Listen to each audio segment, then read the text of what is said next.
सो इस पार्ट की स्टार्टिंग में हमें दिखाया गया है कि जियांग सभी एम्प्लॉयज के साथ लोकेशन पर पहुंचा, बट यहाँ आकर उसे पता चला कि सूजी भी यहाँ आ चुकी थी, जिसके साथ कैन भी है। अब हम इन सभी को साथ में देखते हैं, जहाँ बताया जाता है कि इन सभी को यहाँ एक गेम खेलनी होगी और वो ये कि इन्हें ड्रामा की एक्टिंग करनी है। तो ये सुन सूजी खुश होने लग जाती है। तो वहीं कैन जो कि पीछे से लिनोई से बातें कर रहा था, तो तब ये सब जियांग को बिल्कुल अच्छा नहीं लगा, यानी कि वो जेलस होता है। अब हम देखते हैं कि लिनोई जो कि अच्छे से ड्रामा का ड्रेसअप कर अपने पार्टनर को ढूंढ रही थी, जो कि और कोई नहीं बल्कि जियांग है। तो तब यहाँ लिनोई उसे बस देखती ही रह गई, क्योंकि वो वाकई काफी अच्छा दिख रहा था। एंड वही दूसरी तरफ यांग के फादर अपने होटल के सभी शेफ्स का खाना टेस्ट करते हैं, लेकिन उनको किसी की भी डिश ज्यादा कुछ खास पसंद नहीं आई। और फिर जब वो अलग में आए तो तब अपने बेटे यांग से कहने लगे कि तुम्हारे ग्रैंडपा आजकल जियांग की ही बातें करते रहते हैं, कहीं ऐसा ना हो कि वो सूजी की तरह जियांग को भी घर में वापस ले आए, इसलिए हमें कुछ ना कुछ जल्द करना होगा। तो ये सुन यांग मान गया। एंड वही लिनोई जो कि अभी भी जियांग के साथ थी, तो तब सूजी यहाँ आकर बोलने लग जाती है कि भाई आप कितने ज्यादा हैंडसम दिख रहे हो, लेकिन आपका लिनोई जैसी बेवकूफ लड़की का पार्टनर बनना शोभा नहीं दे रहा, देख लेना ये पक्का आपको हरवा देगी। तो ये सुन लिनोई भी सूजी को जवाब देने लग जाती है। और फिर जब जैसी यहाँ से चली गई तो तब सूजी ने जियांग से पूछा कि वैसे भाई क्या आप सच में इस अजीब लड़की को पसंद करने लगे हो? अगर आपको किसी को डेट करना ही था तो आप मुझे बताते, मैं आपके लिए एकदम परफेक्ट आपके लेवल की लड़की ढूंढती। तो ये सुन जियांग कुछ नहीं कहता बल्कि यहाँ से चला जाता है और फिर लिनोई के पास आकर उसे रोककर एक इयररिंग देने लगा, ये बताकर कि ये मैंने तुम्हारे लिए बाय की थी। लिनोई ये सुन शॉक होने लग जाती है कि क्या मेरे लिए? तो तब जियांग बोलता है कि हाँ, मगर फिर बात घुमाने लगा कि तुम मेरी पार्टनर हो ना सिर्फ इस वजह से, वरना और कुछ समझने की जरूरत नहीं। और फिर तभी लिनोई से बोला कि इसे पहनकर दिखाओ। तो ये सुन लिनोई जब जैसे ही उसे पहनने लगी तो तब वो उसे सही से नहीं पहन पा रही थी, इसलिए इस वजह से जियांग ने लिनोई की हेल्प कराई। मोमेंट एकदम रोमांटिक बन चुका था, यानी दोनों ही एक दूसरे के लिए कुछ फील कर रहे थे, मगर बाद में जियांग पीछे हुआ एंड लिनोई ने उसे थैंक्स किया।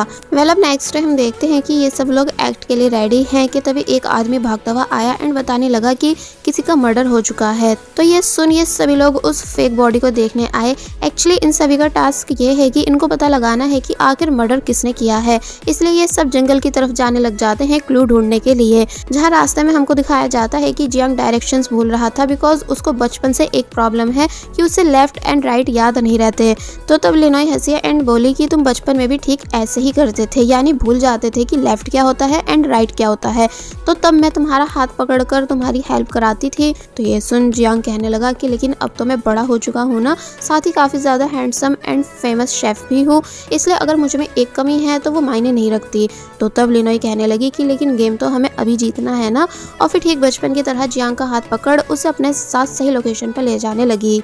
और वहीं दूसरी तरफ कैन एंड सूजी जो कि दोनों साथ थे, तो तब यहाँ सूजी का बुरा हाल हो चुका था चल चल के, कि तभी कैन झुका एंड सूजी से अपनी बैग पर आने के लिए बोलने लगा। सूजी पहले तो मना करती है मगर फिर बाद में मान गई, जिस वजह से ये मोमेंट इन दोनों के लिए भी काफी स्पेशल बन जाता है, यानी एकदम रोमांटिक टाइप।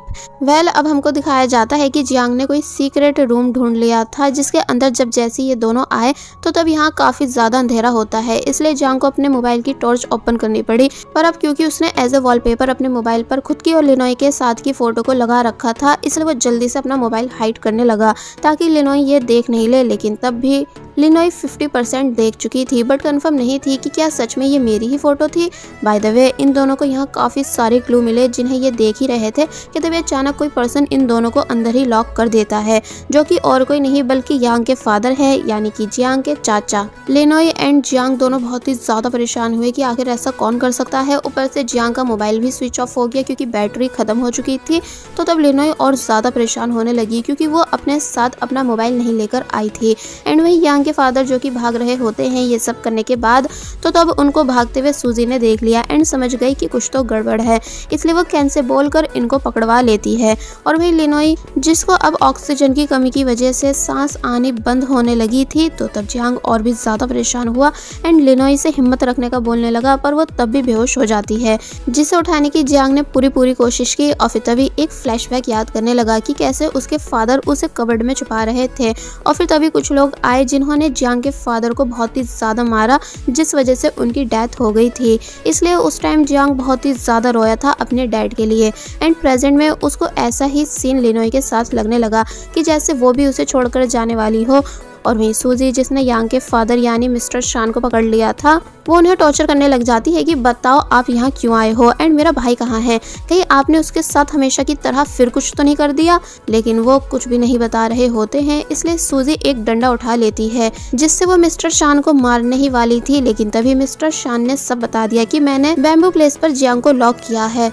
तो तब सूजी ये सब सुन शॉक रह जाती है और तुरंत अपने भाई को बचाने भागी। तो तब कैन कहने लगा कि वाव ये कितनी ज़्यादा कूल है, और फिर तभी खुद भी उसके पीछे पीछे चला गया।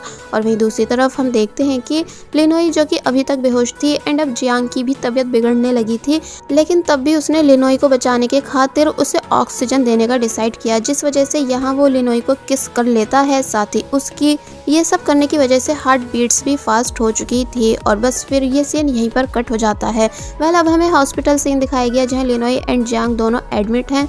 इसका मतलब सूजी ने जरूर इन दोनों को बचा लिया होगा। लिनोई उठी एंड जियांग के पास बैठकर उसे काफी ज्यादा प्यार से देखने लगी, लेकिन जब जैसे उसे लगा कि जियांग उठने वाला है तो वो तुरंत भागकर अपने बेड पर लेट जाती है। तो तब जियांग हंसने लगा क्योंकि उसे पता है कि अभी लिनोई उसी के पास थी, इसलिए अब इस बारी वो लिनोई के पास आया एंड उसे काफी प्यार से देखने लगा। लिनोई उठती नहीं है, मगर जब जियांग यहाँ से गया ही नहीं तो तब लिनोई को ऐसे प्रिटेंड करते हुए उठना पड़ा जैसे वो सच में सो रही थी। एंड देन पूछने लगी कि मिस्टर जियांग आप यहाँ। तो तब जियांग पूछता है कि क्या तुम ठीक हो। लिनोई बोली कि हाँ, और फिर जब जैसी अपने स्लीपर्स पहनने वाली होती है तो तब वो उसे जियांग खुद से पहनाने लगा, वो भी काफी प्यार से। लिनोई हैरान हो जाती है जियांग के इस बिहेवियर को देख कर के तभी कैन भी भागता हुआ यहाँ आया एंड इन दोनों को साथ देख कहने लगा कि शायद मैं गलत टाइम पर आ गया हूँ। और फिर जब जैसी वापस जाने वाला होता है, मगर लिनोई उसे जाने नहीं देती, बल्कि वो हमेशा की तरह कैन को मारने लगी। लिनोई के फादर भी यहाँ आ गए जो कि अपने साथ फ्रूट लाए थे, जिसकी लीव्स को वो पहले लिनोई के फेस पे मारते हैं एंड लिनोई गलती से जियांग के फेस पर, इसलिए वो इन तीनों को बस देखता ही रह जाता है। एंड देन लिनोई जियांग से सॉरी बोलने लगी।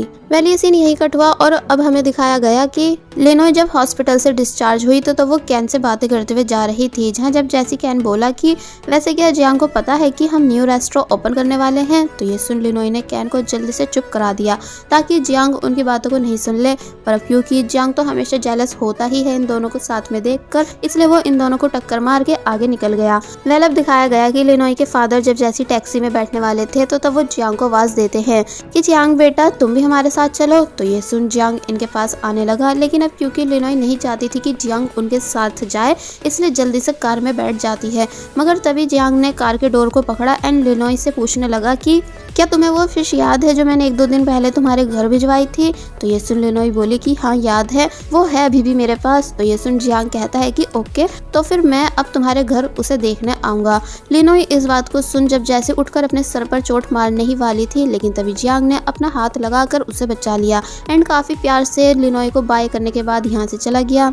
और फिर तभी यांग भी जियांग को लेने आ जाता है, जहाँ कार में वो जियांग को सॉरी करने लगा, ये बताकर कि मुझे नहीं पता था कि मेरे डैड तुम्हारे साथ ऐसा करेंगे, इसलिए प्लीज इस चीज को उनकी लास्ट मिस्टेक समझकर माफ कर दो, यानी कि पुलिस में रिपोर्ट मत करना। तो तब जियांग कहता है कि ठीक है, अगर तुम कह रहे हो तो, इसलिए मैं उन्हें छोड़ रहा हूँ, लेकिन याद रहे कि वो नेक्स्ट टाइम ऐसा कुछ भी नहीं करें। यांग जियांग को उसकी लोकेशन पर छोड़ देता है, जो कि जब जैसे यहाँ से चला गया तो मैनेजर यांग के पास आई एंड पूछती है कि क्या मिस्टर जियांग ठीक है। यांग कहता है कि हाँ एंड पूछने लगा कि वैसे मेरे फादर को कैसे पता चला कि जियांग कहाँ गया था। तो तब मैनेजर बताने लगी कि वो एक्चुअली आपके फादर ने मुझसे मिस्टर जियांग की लोकेशन पूछी थी, जो कि मैंने उन्हें बता दी थी। तो ये सुन पहले तो यांग काफी ज्यादा भड़का, मगर फिर प्यार से समझाने लगा कि देखो प्लीज नेक्स्ट टाइम मेरे फादर को बिना मुझसे पूछे कुछ मत बताना। तो ये सुन मैनेजर चुप हो जाती है और बस फिर इसी सीन के साथ पार्ट 10 यहीं पर एंड हो जाता है।